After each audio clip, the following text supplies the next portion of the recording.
Welcome back to The Apprentice Diary. I'm The Apprentice, and today we are going to be talking about moon water. Yes. And as always, if you see me looking down, it is because I'm looking at my notes. Yes, that's a lot. Yes, it is a lot. So, first and foremost, what is moon water? What is it? So, in general scope, what moon water is, it's where you get some water, you put it in a contained jar, and you let it sit under the moon, preferably under the full moon. It was May 31st, blue moon, which is under Sagittarius. That moon under Sagittarius basically was going into truth-seeking, stepping out of the comfort zone, making bold but authentic moves. So, changes. Some things we're doing, some things, that sounds stupid. So basically changes, being bold, new things coming arise is what that moon was talking about. Now I will say it's not a typical blue moon. This one would be considered a calendar blue moon because it is the second full moon to come within the same month. That is considered a calendar blue moon. An actual blue moon comes every 2.7 years. 2.7 years. So this is a calendar blue moon, not an actual blue moon, but still has meaning. I will also say that same night there was a celestial alignment that happened that same night. And it was the alignment of the planets Mercury, Venus, Mars, and Saturn. So that's actually pretty interesting if you ask me. Now, let's go over what is moon water. What is the history of it? What do we know about moon water? It doesn't necessarily have to be under a blue moon to make moon water. You can do it under a full moon. You can do it under any other stages of the moon.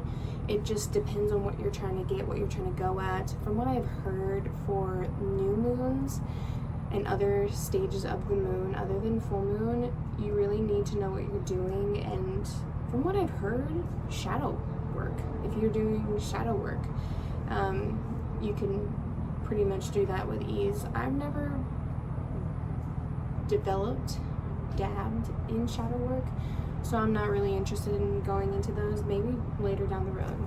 But just a caution, if you're going to make moon water under any other stage of the moon cycle, just look it up, get informed, know what you're doing first.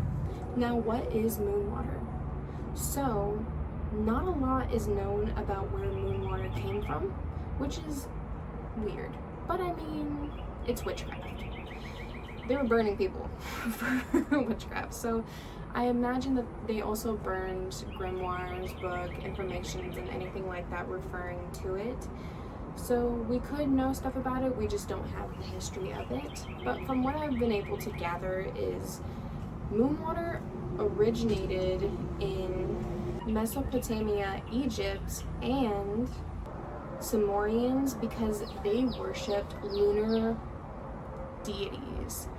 And they believed that water was associated with them and the natural cycles of everything. Now, they use that water in talismans, amulets, and health rituals. Then in 1980, in the Wiccan influence, that's whenever the DIY, yes, it was in quotations, DIY concept came into play by Scott Cunningham. Now, some of you might know who Scott Cunningham is, and he is the writer of Book of Wiccan and Solitary Witchcraft. He's a writer. He makes books about witchcraft. And in his book, he introduced it as an accessible equivalent to holy water, is what he put in his book. Next was the contemporary witches, or witchcraft. For today, it is used by pagans and modern witches as a conduit for intuition because water holds vibrations and memories. And I've heard that. Water holds memories, and I believe that it does.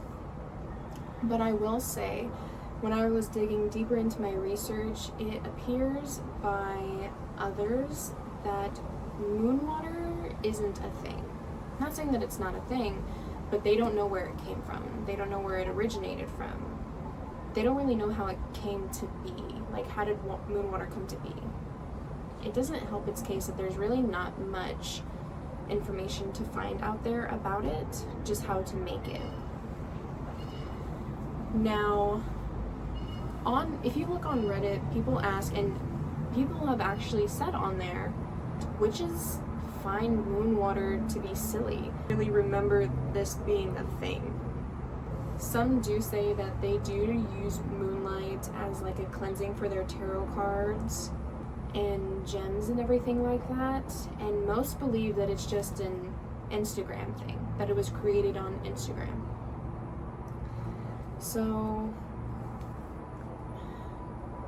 there's not a lot of history on it, and most witches, Wiccans, don't really know where this came from.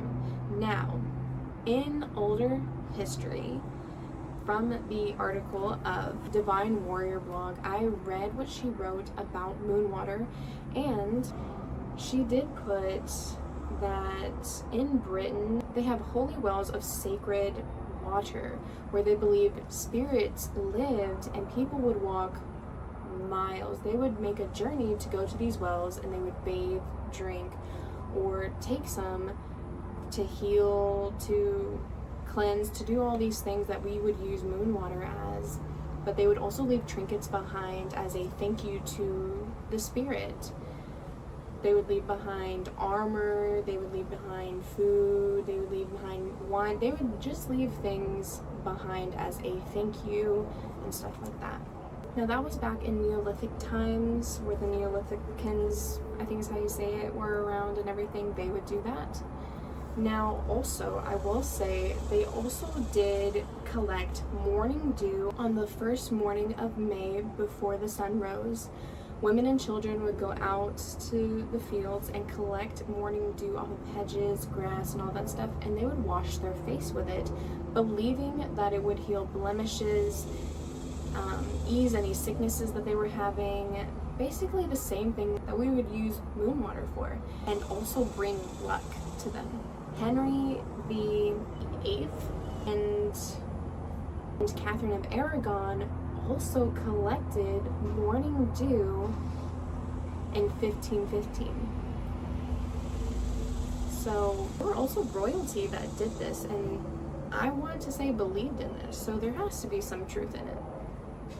I will also say, I'm not trying to diss that there isn't any spiritual power in the moon.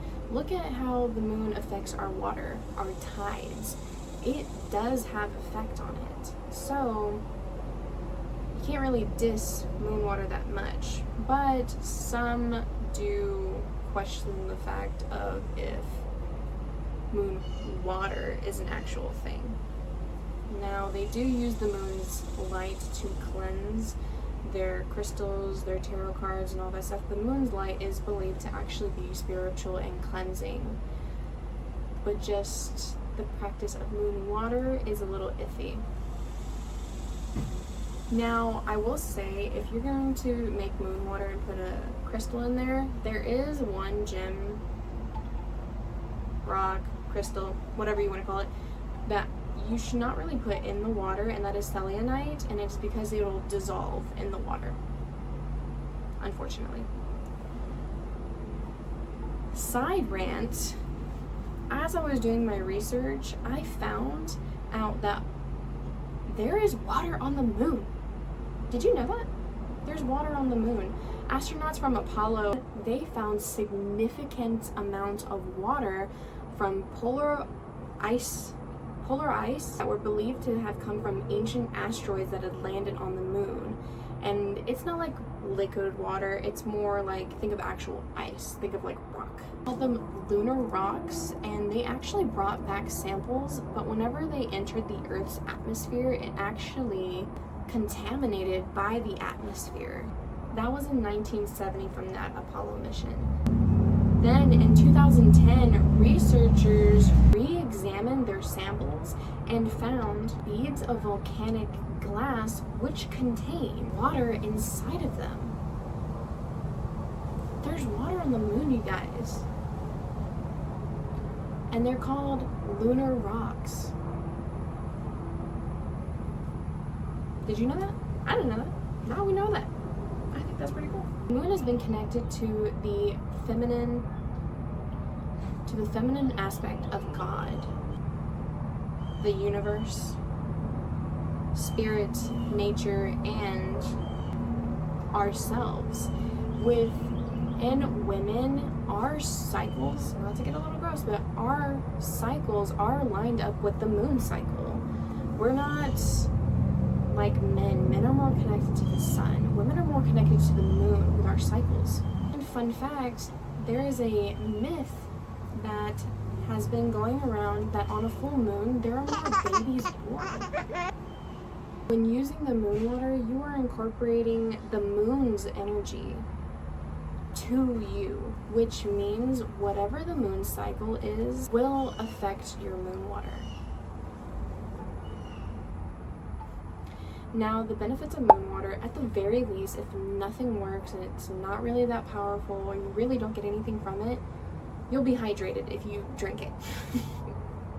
Now, if it does work out and you do get some of the benefits from the moon water, you will notice that you'll be more intertwined with the flow of nature and earth. It can also change your life. That can't really be explained. A lot of people think that it's a placebo, but hey, if it works, even if it is a placebo.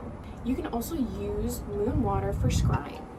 Now, you do want to use up your moon water before the next full moon, because as time goes on, the weaker and weaker your moon water will get. And when setting your intentions, make sure that they are the higher of good. You want to make sure that you have extremely good intentions when making your moon water. You don't want to be like, oh, I want to be super rich. Yeah. Okay, you don't want to have greed put into that water. You want it to be good. You want it to have the highest of God intended. You know what I mean? That might be a weird phrase that I just said, but I think you'll understand, hopefully. For how I celebrated the blue moon, it's not just by making moon water. Yes, that is the main purpose, but it is also with its celestial aligning and everything. You also want to do other things, especially since it's related to Sagittarius. And how I ended up celebrating it was I did a tarot reading for just reflection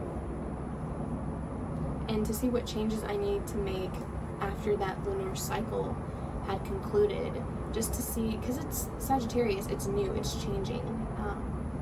You really want to see what is some things that you need to work on. I also did, I'm probably going to say this wrong, Washbowen release. I tried. I could be doing it wrong. Which is just a meditation to let go of energetic debt and forgiving others to reclaim your energy. Now, if you've ever been feeling stuck with your energy, or you've given up of yourself too much, or you're having resentment towards people, or you just can't seem to forgive and forget for whatever happened to you and all that stuff, this is a time to sit there and meditate and to help release all of those. Now, I'm not saying that you have to forgive and forget immediately on that same day, but it is a start. It's a journey, and it helps you to get your mind set to the idea of trying to release this pain, this built up anger, or anything like that, and to let it into the universe. And the universe will help you slowly release that and get back new positive energy for you to use. Then I also made a money jar, which is just a jar, glass, whatever you want. You put some water in there, you put 3 coins, a pinch of salt for protection, and then 3 garlic cloves, and you let it sit in your window overnight and throughout the rest of the time until you need to redo it, which is said to help relieve debts, help money coming in and all that stuff, as you would expect for any money jar, money tree, whatever it is that you like to do. Now I will say it has been a couple days since I've done mine, and the water has been evaporating. It's a little murky, it's a little gross, so I might have to redo it here soon. But I'm taking that as a good sign that it has taken all that bad stuff away from any money issues that I've been having going on. And then finally I did my moon water, which I just grabbed a jar from my fridge. I love to reuse anything that I can. These jars are just from juice that I've bought from the store. They're just regular glass jars. I cleaned it up, and it is also said to kind of clean your containers beforehand. You can just get some water and some salt, shake it up, and rinse it out, and that'll do it. That's exactly what I did, and I filled it up with water. I filled it up with drinkable water in mine just because I do want to try and drink the moon water. It's so that you can try drinking it. You can also use it in a bath. You can use it to water your plants. You can use it for cleaning, meditation. You can put in crystals. I put in clear quartz. Quartz has been said to help amplify the powers of the moon water. You can also put in some rose petals for self-love. I did put in some rose petals in mine. I grabbed it from my own rose that was already kind of wilting. Now saying that out loud, I don't know if that was a good idea. Putting in slowly wilting rose petals for self-love. But that's what we did nonetheless. You can also do lavender to help with calming and things like that, mint for prosperity, and amethyst for peace. So there's a lot of things that you can put into your moon water to help amplify it and to set your intentions. Now I also did a second one in a jar that I had got from a while ago, and I just put in what are considered, they're labeled as wishing stones, but essentially they are just, I want to say, moonstones.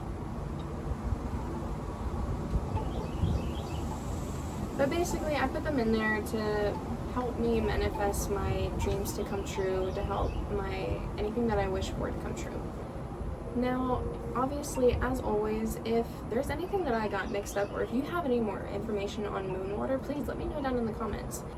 Also, give me some ideas to use my moon water on. I still have a lot of it until the next cycle comes. Let me know. What are some things that you do with your moon water? What are some things that you thought about doing with your moon water? I might also do an experimental study with some of my plants, because I do love to garden, as you can probably see some of my things over here, and see what it does. See if it does improve some things, if it does something a little bit different. I don't know. We'll see. But with that, thank you guys so much for watching and coming with me on my moon journey. Thank you so much. Bye bye.